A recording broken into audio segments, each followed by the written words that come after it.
When you look at the way it really works, the presidents, prime ministers, and heads of NATO, etc., are nowhere near the top of this global pyramid. They're some way down. And they are appointed and manipulated into power by those above them that control the banking system, the media, etc., or those that operate in the shadows that I talked about earlier, who, no matter who's in power, what party or what name, the same shadow people are orchestrating events. This country is owned by 800 or 900 people who run everything, do everything, control everything. They have this guy, Clinton gets in, fine, we can deal with him. Kerry gets in, fine, we can deal with him. It's just in the wind, it's a little reed like this. It's all one big ownership class, and If you take the two-party systems and you lean them up against each other, this is basically the arch. Their force going together keeps them together and makes it become a very strong, stable platform on which they can build their hierarchical New World Order system. Okay? So the current two-party system has been dominated and bought up and controlled by the elite that sits atop it. People talk to me about, the issue of Republican versus Democrat, as if they don't get it. And I say, look, here's the way you get it. It's organized crime. All you do is you call the Republicans the Genoveses, and you call the Democrats the Gambinos. The people at the top, they treat it like a crap game, like it's their crap game, like they're making lots of money. Occasionally somebody at the table shoots each other, but the moment anything threatens their crap game, they all unite to protect it. They're both controlled by the same financial, economic, and corporate interest.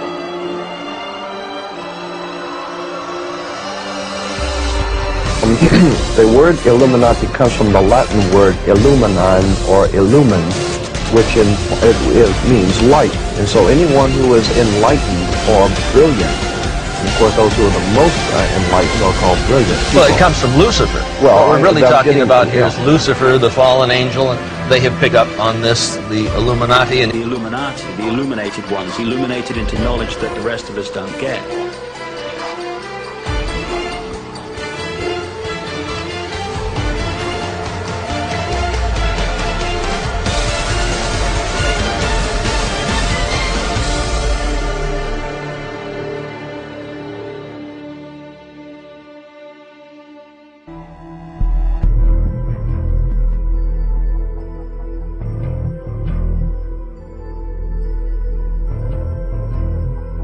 A cult when 36 of the 50 signers of the Declaration of Independence, all of the generals in Washington's army, and everyone who participated in the Revolutionary War were basically Freemasons. And if you look at how the foundation of the country was put together, it's on Masonic principles. 14 U.S. presidents, including George Washington, are known to be 33rd degree Masons.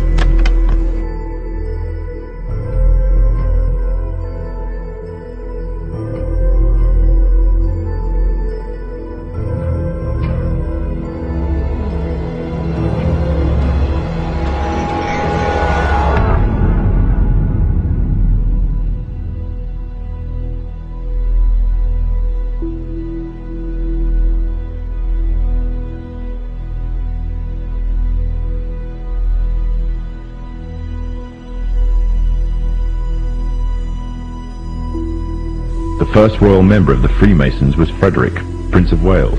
The latest members include Prince Philip, the Duke of Edinburgh, and consort to the current Queen of England, Elizabeth II, who herself is a grand patron to the Masons. However, behind closed doors, the Freemasons were free to indulge in the secret rites and rituals handed down to them by their ancestors, and these became the basis of their levels of membership, called degrees.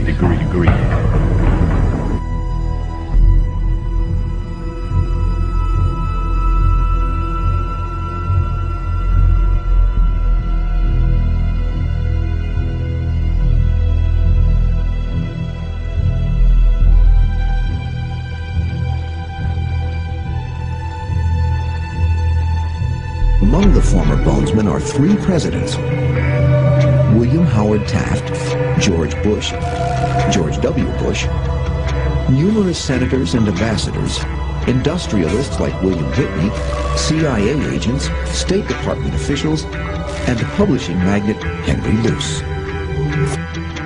2 centuries, Skull and Bones has produced the stewards and leaders of the American ruling class, the Eastern establishment, elite core of diplomats, spies, Supreme Court justices, senators, presidents. You were both in Skull and Bones, the secret society. It's so secret we can't talk about it. You both were members of Skull and Bones, a secret society in Yale. What does that tell us? Not much, because it's a secret.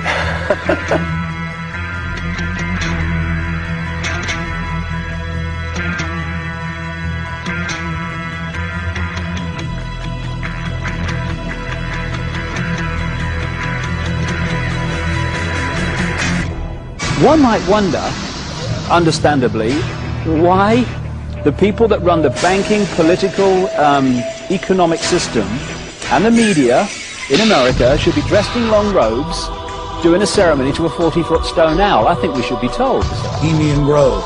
There are many prominent foreigners like German Chancellor Helmut Schmidt, Ronald Reagan, Richard Nixon are pictured here in 1957 at the Bohemian Grove. Both men wrote about the organization in their public memoirs. Schwarzenegger is a reported visitor to the Bohemian Grove, as well as former President Jimmy Carter. While in New York, we ran into the Karl Rove of 4 administrations.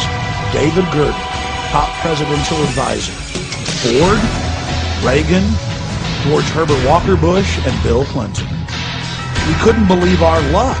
It just so happens that David Gergen is also a prominent member of the Bohemian Grove, the offshoot of Skull and Bones.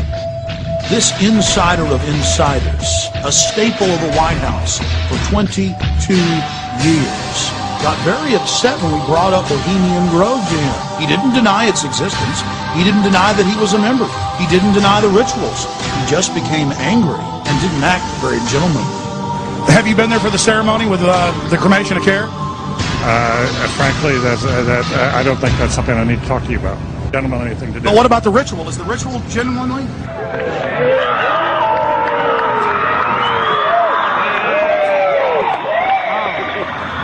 Sir, everything. I don't owe you this comment. I know. I appreciate it. This is what's called ambush journalism, and I disrespect you for that as well. So thank you and goodbye. Have you ever been in a ritual? It's none of your damn business. People are familiar with the more famous names that are connected to these secret societies, Henry Kissinger, David Rockefeller, etc., etc. But there are literally hundreds of top-level, very powerful people who are at the inner core of these secret societies.